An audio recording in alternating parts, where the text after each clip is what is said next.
Hello and welcome to another episode of MSU Inside Out. Alongside Andre Livingston, I am Jesse Rossett and we are your hosts for this semester. Andre, a lot of fun things we have planned again for tonight. A lot of great things, a lot of fun interviews you have going on. I'm looking forward to that interview, and as well as a great interview I have, some great information about the protection of our campus. Yes. Yeah, we'll be talking a little bit. I'll be interviewing some people from the Huss Fest a little later on, but right now we're going to toss it over to news, where Chris Morgan is joining us. And Chris, I understand you have a few packages for us. A few, yeah. A lot of gaming. Yeah.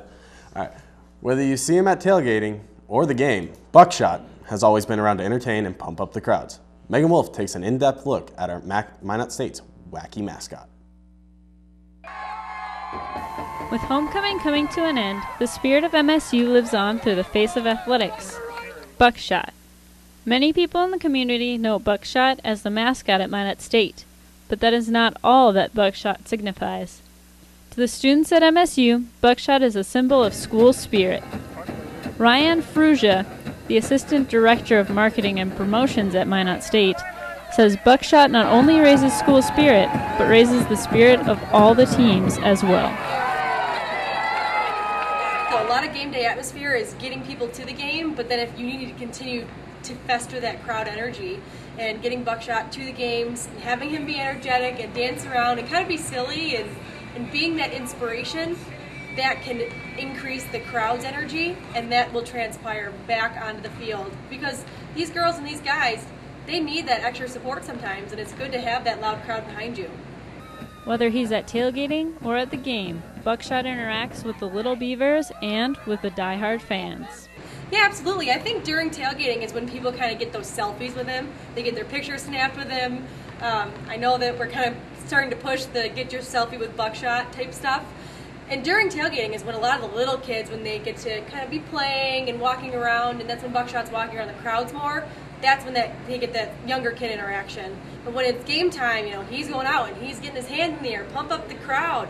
That's when he's interacting more with the true diehard MSU fan, and not as much as the little fans that we're still bringing up, the little Beavers that we're bringing up. Each school kind of has that iconic mascot, and I think Buckshot for us is the same way. We need him just like he probably needs us. While the people inside the suit may come and go, Buckshot will always be around to pump up the crowds and inspire little Beavers for years to come. This has been Megan Wolf, Channel 19. Buckshot will be at all home events, so come support Minot State University and turn up with Buckshot. This week, Probably Gaming is back with programming, updates, and character creators. Elizabeth Hant has more.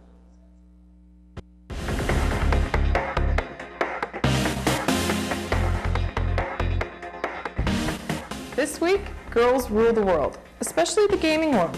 An after-school club at an Illinois middle school is giving young girls a chance to code video games using Project Sparks.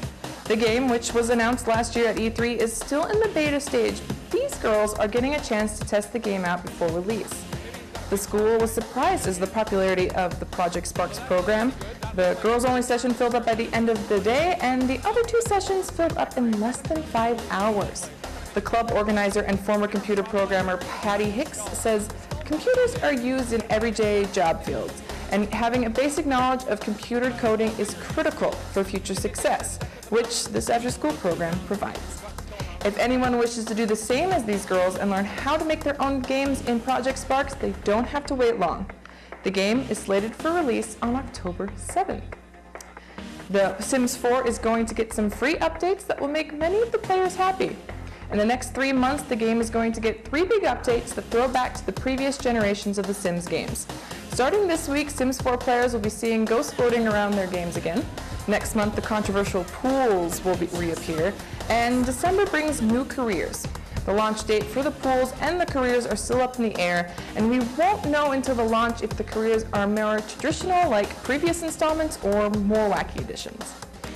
And with about a month out from launch, the Dragon Age Inquisition development team came out with a live Twitch stream on Monday.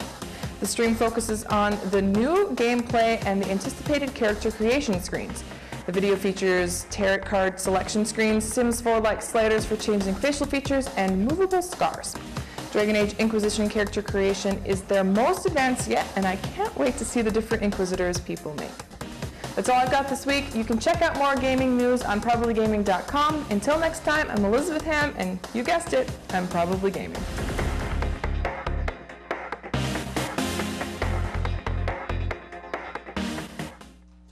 Elizabeth will be back again next week with more gaming news.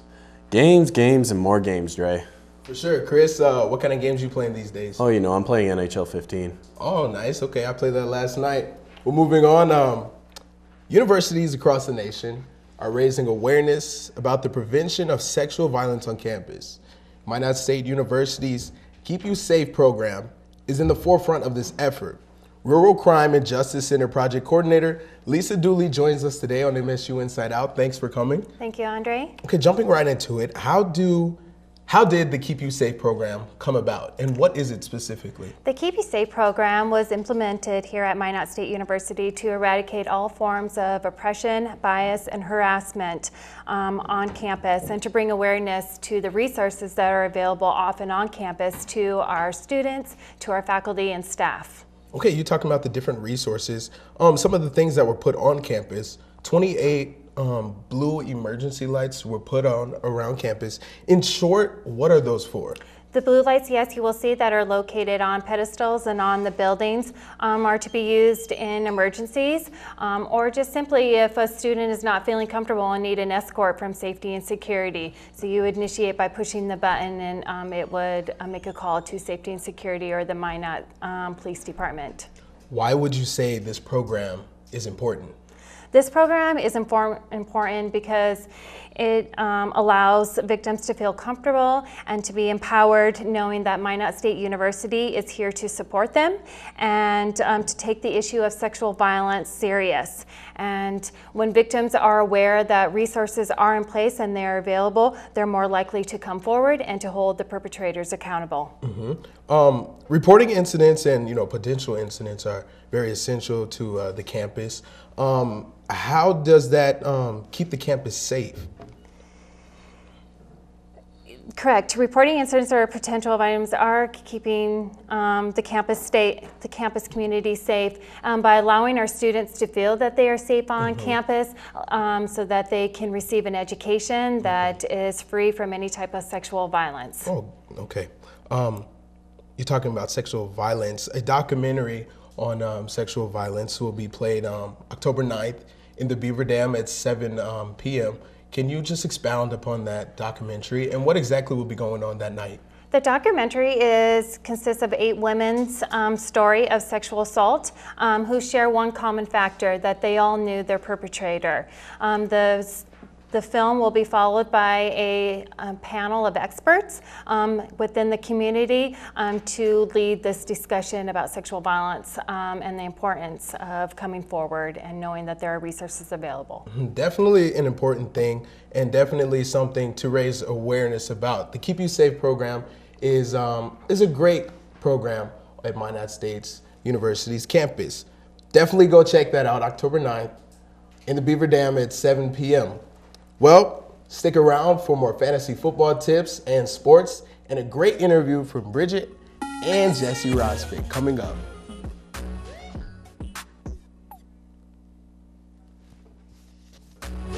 Thank you to our underwriters. Buffalo Wild Wings, wings, beer, sports, located on South Broadway across from Walmart. All-American Trophies, established in 1983, located on South Broadway for all your trophy and screen printing needs. Art Main, women's clothing, accessories, and art supplies, located on Main Street.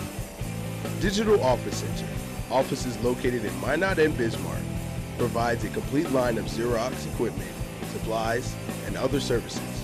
MSU Hockey Club, the 2013 ACHA Men's Division I National Champions. Visit us online at msubeaverhockey.com or on Facebook and Twitter. MSU Athletics Department, NCAA Division II, promoting good character and a positive experience. Red Rising. MSU Red and Green, Minot State University's official student-run newspaper. Midwest Oil Jobs brings employers, retailers, and other professionals from the Midwest under one roof to connect like-minded individuals. Creative Property Management. Over 45 years in managing properties and finding tenants the right home. Be seen, be heard on the Alshire, Black Box, and Amphitheater stages. MSU Theater, where we tell the world's story. MSU Art Department, stimulating creativity campus-wide by providing exhibits and art events. Fiancé Bridal, located downtown Minot, and now you can shop online. Pepsi of Minot, the local Pepsi Cola bottling company serving the North Dakota areas of Minot, Dickinson, Devils Lake, Bottineau, and Hettinger. Rick's Jewelry, where you'll shimmer and shine. Watney Realtors, full-service real estate agency handling residential, commercial, and investment properties. You can visit them online at minothomes.com. Spicy Pie, pizza, grinders, beer, located in the Beaver Ridge Plaza. Happy Joe's Pizza and Ice Cream. Good times to be together. KCJB 910 AM, Minot's news and information station. KIZZ FM Z94, Minot's only station for today's hit music. 97 Kicks FM, today's hot new country. KZTR FM, Minot's Rock Station, 105.3 The Fox. KMXA FM, Minot's best music mix 99.9. Jacobson Music, family-owned music business with 3 retail locations in Dickinson, Bismarck, and Minot. Beaver Brew Cafe, a coffee shop run by MSU students in the Beaver Ridge Plaza. High Keatings, providing immediate sleep and furniture solutions for individuals, families, and commercial properties. We are back here at MSU Inside Out, and Andre, still plenty left coming up. Bridget, we'll go to Bridget in just a second. She has a nice interview. I'll be talking to Williams and Ree over at performers from the Huss Fest, and of course we still have sports and weather coming up. Yeah, definitely. You're talking to a couple funny guys, huh? Yeah, it's gonna be fun. I'm looking forward to it, but I'm also, before we get to that, we're gonna go, Bridget is next door, she's in the house, and she is talking about the play coming up here in a few days. Mm-hmm. So Bridget, tell us more about that. Thanks, Dre. The Miss Firecracker Contest is the first main stage play here at MSU, and joining me is lead actress Emily Taylor. Thanks for joining us. Thanks for having me. Now tell me, what is Miss Firecracker about? Well, the Miss Firecracker Contest is about a young woman who is entering a beauty pageant and all of the shenanigans she gets in with her family and friends during the course of that experience. Okay, and you play the orphan in this role. And tell me, what does it take you to prepare for this kind of role? Well, it's a lot of what I base my study on is like movement and really just reading into my character and finding nouns and verbs that really help me get involved with my character. Very cool. And what is it, how do you get into character? What makes you feel like you are truly leaving you behind and the character comes to life? What completes it all for me is usually the costume, when I have everything on from the shoes to a hat if I have to wear that. Like, it just tops it all off. Very cool. And what can you tell me? The Act 1 is in the Alshire Theater, and Act 2 is in the Black Box Theater. Can you tell me why that is? We found that it would be an interesting thing to do because Act 2 is in such a different setting from Act 1 that we thought it'd be a different experience for our audiences. Okay, very cool. And I know you're also the costume designer and you've made some pieces. Can you tell us about that? Well, I enjoy making clothing a lot, and so I was really excited to be able to do my second show of costuming at MSU, and I've made a couple dresses for the show, and I made a piece if you'd like me to show it to you for myself. Absolutely. This is part of my costume design for the Miss Firecracker Contest, and it's really exciting to be making a piece for myself, and it's my first corset that I've ever made, so I feel like I'm very proud of this piece. It's a very cool looking piece. And how many pieces have you made for this play? I've made about 4, and I've pulled the rest. Okay, and how long does each piece take? Does it kind of vary sometimes? Depending on the difficulty of the pattern. Usually dresses take me 4 hours or so, and this corset piece took me a little bit longer, about 2 days. Okay, well, it looks very nice, and I'm excited to see it, and everyone can see it October 14th through the 18th. Yes. Yes. And it starts in the Black Box and it goes to Alshire or vice versa? Vice versa. It starts in the Alshire Theater and goes into the Black Box. Okay, excellent. And tell me, what is the difference between making the costumes and wearing them? What's your favorite part about that? Well, they each have their benefits to it. I enjoy costuming and I enjoy acting, and I especially enjoy wearing my own costumes. Very cool. And again, that was Emily Taylor, and she'll be performing as the lead actress in the Miss Firecracker contest, which you can check out October 14th to the 18th. So back to you, Jesse, with some comedic funny fellas. All right, thank you, Bridget. I'm joined here by Bruce Williams and Terry Ree of Williams & Ree. They're in town for the Hustfest. Yes, and it's the world-famous comedy team, Williams & Ree, the Indian and the white guy. Right. All right, well, I'll Jesse, don't get that. I'll work on my introductions. Don't mess that up again, Jesse. I will make sure when we go out I get that correct. So you guys are in town for the Hustfest. You guys said you've been here for about 30 years? We estimate 30 out of the 37. Off and on. And you guys go back when you met in college, right? That's where you started? Yes, That's 1968. Right. And we always, nowadays, we put the disclaimer on the beginning of our show, to the young people especially, that we have a new policy. That's right. We're anti-drug. Today. Yes, even though you're Jesse from Breaking Bad, we are anti-drug. Well, especially meth. We are anti-meth because you get the scabs and everything. Yeah. And you get those lesions on your gums and stuff. And no girls want to do you if you're like that. Unless they have like scabs and stuff. And then so when you guys met in college, that puts you together for 40-some years, you said, right? Yes. Yes. 46 years that I've known this Indian, and we met in the dorm. I have carried this white man longer than his mama did. He has the stretch marks to prove that, too. So no breaks in between. You guys go 46 straight years? Yes. Yes. Well, he stabbed me a couple of times. Put him in infirmary for a few months. But I always managed to crawl and dial 911. All right, but so yeah, you guys are still together, still friends. Yep. Yes. Still going strong. And still at the Hustfest back this week. So you guys, after the Hustfest, I know you're here through Saturday. Where are you guys going after that? We'll go home immediately on Sunday. In fact, I just go directly to the airport and wait for the first flight out. Okay. Yes. And you'll be playing other shows later this year? Yes, later this year we go to Oregon. We're going to... then Arizona, and then Iowa, and back to Canada. We work a lot in Canada. We love Canadian people. They have such a good sense of humor, and they really get the Indian white man thing. So when you guys are doing your shows, whether it's at the Hustfest or up in Canada, do you have a certain theme? Do you always do the same show over and over, or do you just kind of play it out how it goes? We always do basically the same show, but it's never the same way because we can't remember how we did it the last time. And the new part is the disclaimer about drugs. No drugs, especially young people, do not do drugs. That's Look right. at me.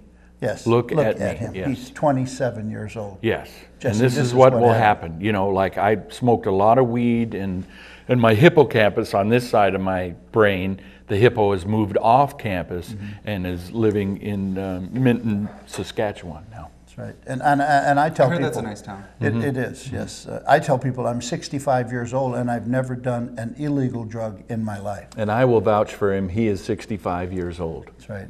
Okay. Yes. He's 65 in real years. In Indian years, he's only 37 because they don't count the years they don't work. Hey.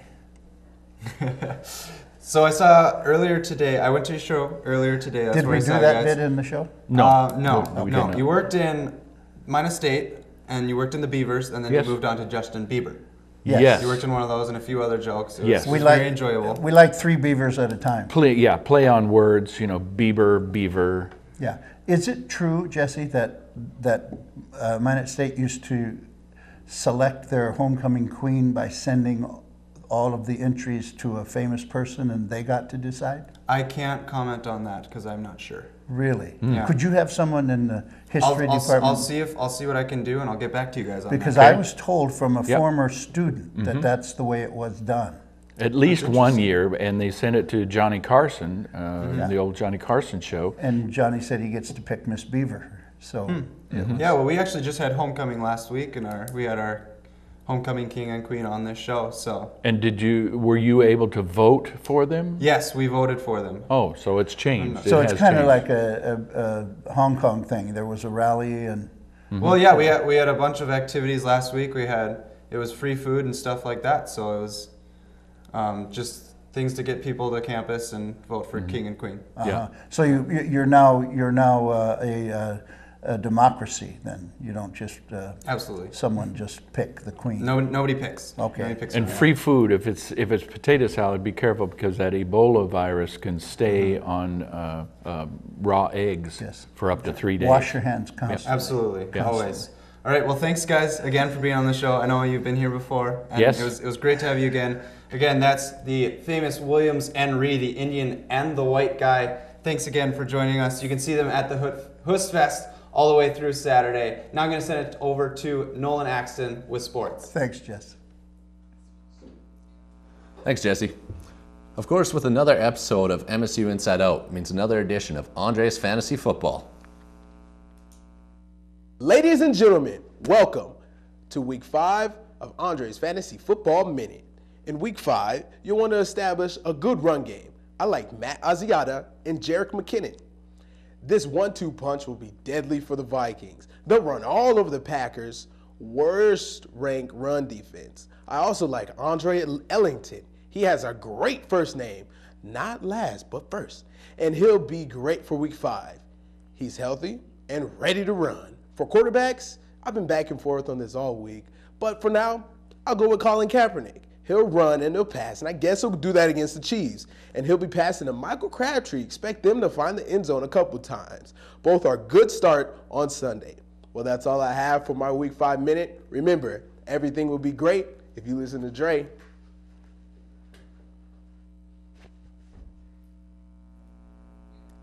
You can catch more of Andre's picks on the Dre and Jay Show right here on Channel 19 today at 6. Ending a playing career is a difficult time for any athlete.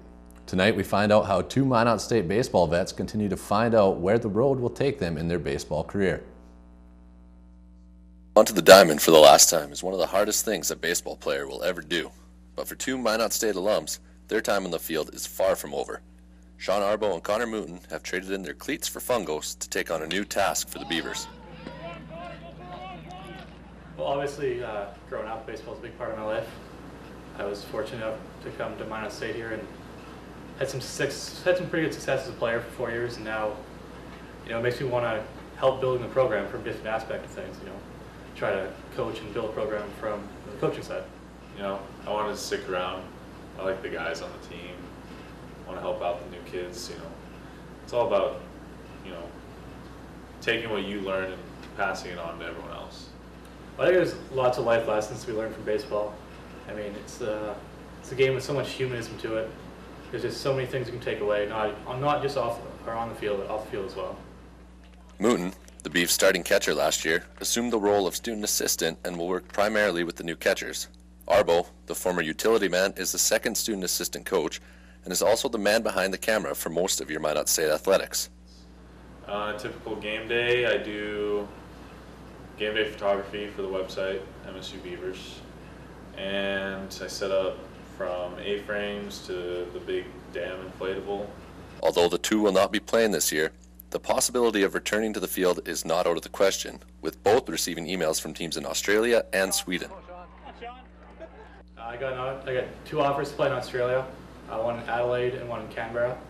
And then I got an offer as well to play in Sweden in a town just outside of Stockholm. I really want to go play baseball somewhere. I have to be around the game. There's an itch in my bones, just always have to be around baseball. So being a coach was the next step. But no matter where Arbo and Mooten may end up, they will always be part of the Minot State baseball family. For KMSU Channel 19, I'm Nolan Axton. You can catch Arbo, Mooten, and the rest of the MSU baseball team in action when NSIC play begins next semester. Sticking with baseball, ALDS, Detroit at Baltimore is currently underway in what is a slugfest. It's 2-2 in the bottom of the second. What's your guys' picks like on that game? On that game, I think I like the Orioles keep going at it. I think, was it Nelson Cruz hit a home run, you said, right? Nelson Cruz hit a 2-run shot in the first. I think, if you want to know what I think the Tigers will win, but I want the Orioles to win. So, same here. Swing. Dre, KC, LA Angels, what's your pick there? I got KC. KC, keep the ball rolling after that wild card thriller. Yeah, boy. That's good. All right, thanks again, Nolan. Yep. Thanks, Nolan. So with baseball now in postseason, that brings turns the calendar over to October, and with October brings a little colder weather. A little cold weather, a little rain. Yeah, we've experienced that in the last couple of days. But to see what's gonna be coming up in the next few days, we have Emily Badalin joining us. Emily, how you doing? I'm doing good. How are you guys? We're doing pretty great. We're doing better than the weather today. Yes, the weather this week has not been so great, and unfortunately, I don't have the best news for you guys for the next couple days. Unless you like cold weather, then I have great news for you. But let's take a look right now at some of the details. So right now in Minot, it is 52 degrees, but it feels like 43. As you can see, the wind is getting a little bit gusty, up to 21 miles an hour. And with kind of just everything, it's been feeling just really cold. The air has definitely cooled down. It definitely feels like fall. Now, if we take a look at the maps right now, we will see that tonight things are going to be dropping even lower, lows in the around 40, mid-40s actually for most of our viewing area tonight. 44 in Minot, 49 getting a little bit warmer in Bismarck, and as we look further east in the Grand Forks Fargo area, we can see that 57 and 58. So really not too bad tonight, at least for this time of year, but unfortunately this is going to continue to drop as we get later into the week. Now looking at tomorrow, looks like we'll see a little bit of sunshine, but our highs are going to be even lower. 42 for a high in Minot tomorrow, 48 in Bismarck. It looks like we're seeing a lot of these 40s and 50s on the map, so it's definitely starting to drop a little bit below the average high for this time of year. As we look at Friday night, 35 for a low. That's what this map is showing, but I was doing a little bit extra research on what the northern part, even further northern part of the state will be seeing, and it looks like we could even be seeing some upper 20s on Friday night. So if it rains on Friday night, there is a chance that we will have some snow in the mix. I'm sorry to tell you, already snow at the beginning of October. Now looking at Saturday, we should see a pretty sunny weekend. It looks like we'll have a pretty dry weekend, and our temps are probably going to be in the 40s and 50s. As we look at Williston, it looks a little bit warmer in that part of the state, but it looks like that part could also be seeing a little bit of rain on Saturday. Looking at Sunday, it will be cloudy in Minot, 57 for a high and 37 for a low Sunday night. And in Dickinson, 54 for a high and 37 for a low. Now let's take a look at our extended forecast for the next 3 days. It looks like Monday of next week will be 57 and cloudy. Looking at Tuesday, a little bit more sunshine, and things will be picking up a little bit at 65 degrees. And on Wednesday, cloudy once again. So sorry guys, it looks like fall is definitely in full swing. Well, that's okay. I do enjoy fall. I got a couple scarves ready. It is sweater weather. That's fun. Yes, I mean, it's Love definitely that. feeling like sweater weather out there. So Thanks a lot. Thanks again, Emily. Well, this is MSU Inside Out. I'm Andre Livingston, Jesse Rosfit. That's how we do it.